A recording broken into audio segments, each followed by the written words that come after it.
Hi there. It's been so long since I've talked to you guys.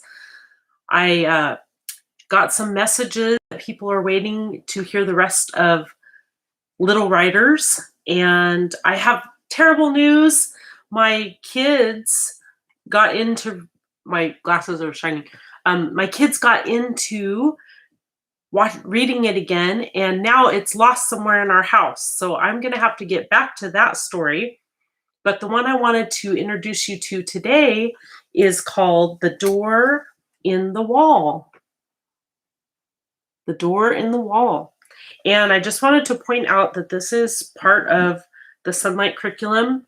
I am not part of their company at all, but I just love what they have to offer. And so this is it's the intro to world history, and it's in what I did with my kids was the combination of second and third grade condensed into 1 year. So that's called B and C, but it's also in C, which is just third grade. So just to let you know that. But anyway, I think I'll just start reading, and my copy is very worn out because we've used it lots. All right, here we go. The Door in the Wall by Marguerite de Angeli. Introduction. As always, Mama was astonished that anyone would think her work superior enough to win the Nobel medal. To say she was thrilled would be an understatement. Typically, she gave a great deal of credit to an old friend, Harm Robinson, who was the inspiration for The Door in the Wall, and to her editor at Doubleday, Peggy Lesser. Her sense of wonder and modesty about her talent were things that lent her work such charm in both the text and the illustrations, and her love of people, especially children, is evident throughout. And this was written by Ted de Angeli in 1989, and the copyright of this book is 1949 originally, and then updated in 1989. Here is our first picture. I wonder if you guys can see that. So interesting. I wonder what it's about. Can you guys hear me okay? Let me know in the comments, and that'll let me know if my volume is up good enough. Okay. Robin drew the coverlet close about his head and turned his face to the wall. He covered his ears and shut his eyes, for the sound of the bells were deafening. All the bells of London were ringing the hour of nones. St. Mary le Bow was nearest. St. Swithin's was close by, and not far away stood great St. Paul's. There were half a dozen others within sound, each clamoring to be heard. It seemed to Robin as if they were all inside his head, screaming to be let out. Tears of vexation started to his eyes, but he held them back, for he remembered that a brave and genteel knight does not cry. Ever since he could remember, Robin had been told what was expected of him as son of his father. Like other sons of noble family, he would be sent away from his mother and father to live in the household of another knight, where he would learn all the ways of knighthood. He would learn how to be of service to his liege lord, how to be courteous and gentle, and at the same time strong of heart.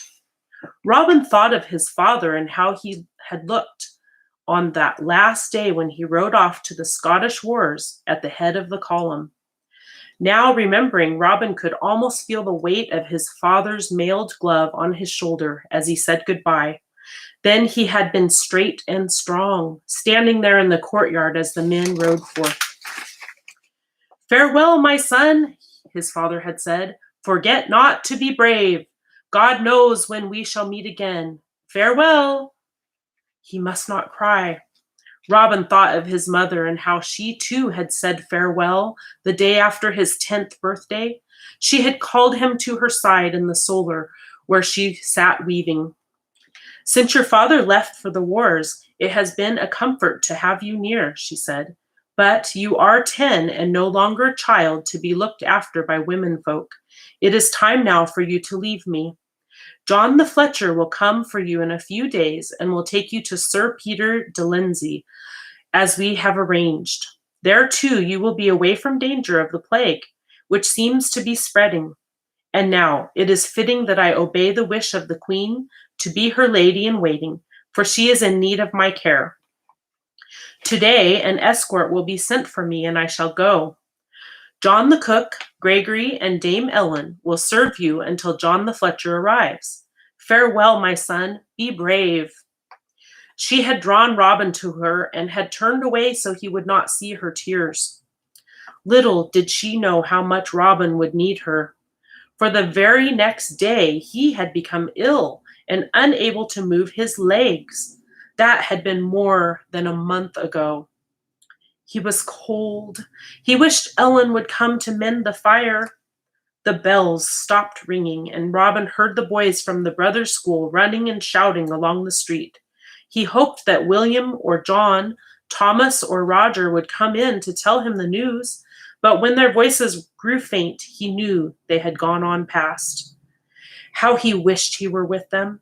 Even the tiresome lessons of singing and reading would be worth doing if only he could run down the street with the other boys. But he could not run. He couldn't even get out of bed. Because he was unable to see out of the window, Robin had learned to guess at what was going on down in the street. He knew the sound of armor and knightly equipment, for the king's men passed that way, going to and from the Tower of Westminster, to joust or tournament, to parade, or on business for the king. A horse was passing now, but Robin was sure it was not of that order. It was probably the Shire Reeve's horse, for above the slow clatter over the cobbles, Robin could hear the grating of runners on a kind of sled the horse was dragging. From the odor that came through the window, he could guess that Wat Hocaster had been taken again for selling putrid fish in the market stall. Robin chuckled. He knew that soon Wat would be standing in the stocks near the fish market with his evil-smelling goods hanging from his neck. Now Robin heard the sound of Dame Ellen's feet shuffling along the passage to his wall chamber. He turned his head to see what kind of dish she carried, but quickly looked away again when he saw that it was a bowl with steam rising from it. Was it barley soup? Was it a stew of rabbit? He didn't know and didn't care. The thought of it was all mixed with the sickening odor that came up with the raw wind from the street. Ellen's skirt brushed the bed as she leaned toward Robin. She was near enough so he could hear the creak of her starched linen coif as she peered at him to see whether he was asleep. He shut his eyes so as not to see the great whiskered wart on her chin, and tried to close his ears to the sound of her Cockney speech. She saw by the squinching of his eyes that he was awake. "Turn over, do, there's a good lad," she said, intending her voice to be soft, but it was not. It sounded harsh and flat, as if her mouth had been stretched too wide, thought Robin. He shook his head and closed his mouth tight against the food. "Wilt not have this good porridge all with honey spread?" Ellen's coaxing voice went on. Robin shuddered and buried his face in the cushion. If only his lady mother were here, she would have seen to it that the porridge had been smoothly cooked and salted. She would speak in her gentle way with the pleasant mixture of Norman French and good English words that were becoming the fashion. If only she were here, all would be well. The damp, sweaty feeling would leave his head. His legs would obey him and take him where he wanted to go, racing up and down alleyways or along the high street. He would be running with the boys down Pudding Lane or across London Bridge, playing tag among the shops. But his legs would not obey him. They were like two long pieces of uncooked dough, he thought, such as John the cook rolled out on his moulding board. Ellen tugged gently at the coverlet. "Sweet lad," she begged, "'twill give thee strength and mend those ailing limbs." Robin would neither turn nor answer. Let her take the sickening stuff away. Let her throw it into the street on top of that fishmonger who had just gone past. "Come, my pretty." But Ellen got no further with her wheedling. Robin gathered all his strength and flung his arm toward the bowl of porridge, sending it flying out of Ellen's hands and spreading its contents all over her. He was ashamed as soon as he had done it, but Ellen did look funny with the mess hanging from her chin. "Wicked boy," she cried, "no more will I serve thee. Scarce able to stand have I been this day, yet have I been faithful. But I am a free woman and can go my way. Just wait and see when more victuals are brought thee, ungrateful wretch." She burst into loud weeping and left the room, wiping the porridge off her with her apron. Robin turned again to the wall. "She will come back," he thought, "as she has done before, and she had better bring something I like if she wants me to eat it." But she didn't come back. An hour went by, then another hour. It grew colder and colder. Robin examined for the 100th time the carvings of the hammer beams supporting the roof of the hall. Each one was an angel with feathered wings.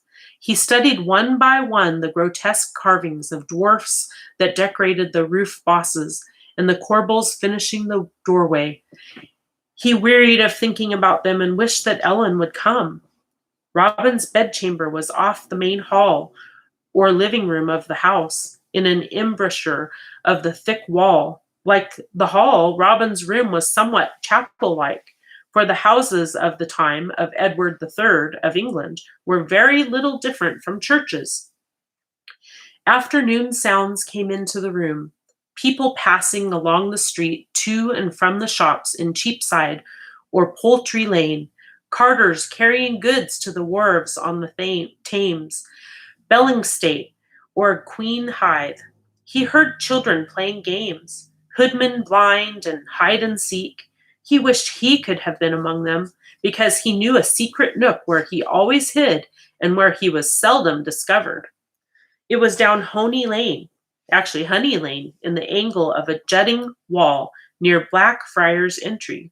It was so small a space that it appeared to be no space at all. It was still his own secret.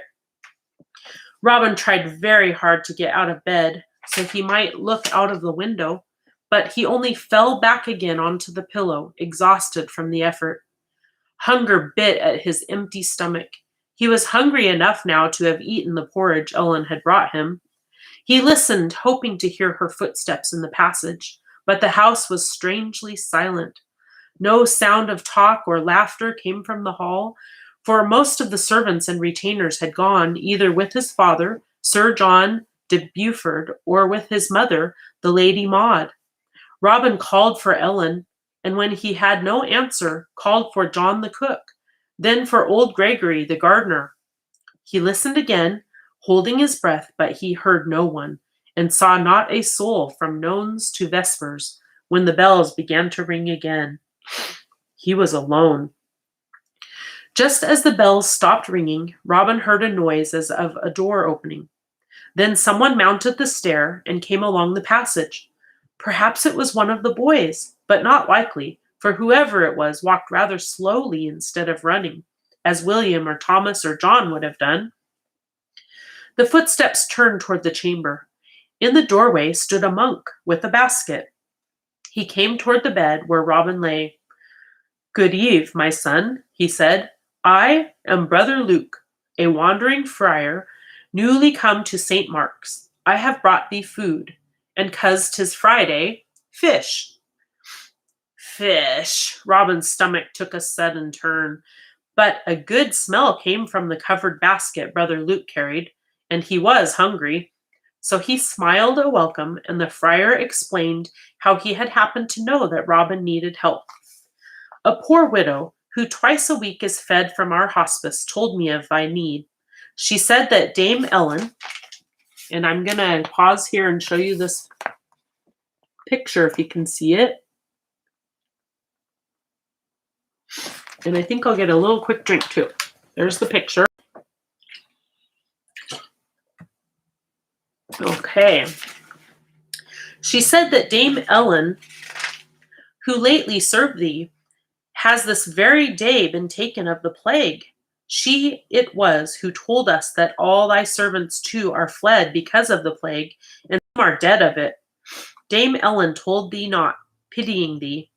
Now be a good lad and take thy supper. He obediently ate what the friar fed him. When he was fed, Brother Luke, who had talked quietly the while, fetched water in a basin, washed him, and in other ways made him comfortable. He took the rumpled sheets off the bed, then sat down to rub Robin's legs and back. While he rubbed, he spoke. It is well known that thy noble father hath of his goodness given money to St. Mark's. So to St. Mark's I'll take thee, and will care for thee in mine own quarters, because all other beds and places are already taken by those in the parish who have great need. Even the corridors are filled and the cloisters lined with pallets. But I cannot walk, said Robin woefully. See you, my 2 legs are as useless as if they were logs of wood. How shall I go there? My father is with the king at the Scottish wars, and with him are all his men at arms. My lady mother has been commanded to attend upon her majesty the queen. It is supposed by them that I am now page in the household of Sir Peter de Lindsay at his castle in the north. John the Fletcher was to have come for me in March, before the feast of St. Gregory. Instead, a messenger came on that day to say that he had been set upon by thieves and lay wounded in the hospice at Reading. He came later to fetch me, but found me thus, unable to walk or ride. He brought a surgeon who said I had not the plague, but some other malady. He told Ellen to feed me well and that he would return. He came not again, nor did John the Fletcher. Alas, said Brother Luke sadly, because of the plague, all the physicians are working night and day. Either he himself has been taken, or he has been so busy caring for others, he has not been able to return. As for John the Fletcher, he may have gone out the city gate and not been allowed to re-enter, for they are keeping strangers out now. Fear not for the manner of our going to St. Mark's. Tethered in the courtyard is a jennet ready saddled with blankets, whereon thou'lt ride softly. Walking beside thee, I shall support thee, and so we shall go through Knight Rider Street and Giltspur to Ludgate, and then towards Smoothfield, where stands St. Mark's. Dost remember the long wall that is about the garden of thy father's house? Yes, said Robin, of course. Why? Dost remember, too, the wall about the tower, or any other wall? Robin nodded. Have they not all a door somewhere? Yes, said Robin again. Always remember that, said the friar. Thou hast only to follow the wall far enough, and there will be a door in it. I will remember, Robin promised, but he wasn't sure that he knew what Brother Luke meant to say. While he was speaking, the friar had been caring for Robin, easing his tired muscles and making him clean and comfortable. He opened a large chest and found underlinen and hosen, a hood with a long peak, and a warm cloak. The evening damp creeps up from the Thames, said the friar, pulling the hosen over Robin's shrunken legs. And though the days are longer now, it is still early in the season. Good English wool will keep thee warm. Now for the hood. He pulled the hood down over Robin's head and settled it around his shoulders while he held him against his coarse-woven monk's frock. Then Brother Luke put his strong arms under Robin, hoisted him onto his back, carrying the bundle of Robin's clothes and the basket in one hand and steadying Robin with the other. Down they went through the great echoing hall, down the winding stair at the other end, past the empty kitchens, and out into the courtyard. There stood the little Spanish horse, Jenny, just as Brother Luke had said, patiently waiting. Brother Luke set Robin on the jennet, the robe and blankets around him, making him comfortable. Brother Luke put a strap around Robin's waist, then ran it under the jennet's belly to keep him from falling. He tied the bundle on at the back, and they set forth. Out through the door in the wall of the courtyard they went, into the street. Robin leaning against Brother Luke, and the jennet picking her way sedately over the cobbles. There were not many people abroad, for it was the end of the day. Curfew was ringing as they turned up Creed Lane to Ludgate Hill, and only because the guard knew Brother Luke's habit were they allowed to pass through the city gate. By then they were more than halfway to the hospice, but it was nearly dark when they reached St. Mark's and were admitted by the porter at the postern gate. "Will I go back home soon?" asked Robin fearfully, for the gate had clanged shut behind them as if it had been closed forever. "Will a message be sent to my father or to my mother?" "Be comforted, my child," Brother Luke answered. "As soon as the plague is somewhat quieted in London, a messenger will be sent to thy father. Meanwhile, we shall care for thee." He lifted Robin and carried him to his own cell and put him on the narrow cot. "Now rest, my son," he said. And that was the end of chapter 1. We will do chapter 2 again. I will try to get on here in the next few days. I might even surprise you and do it tomorrow.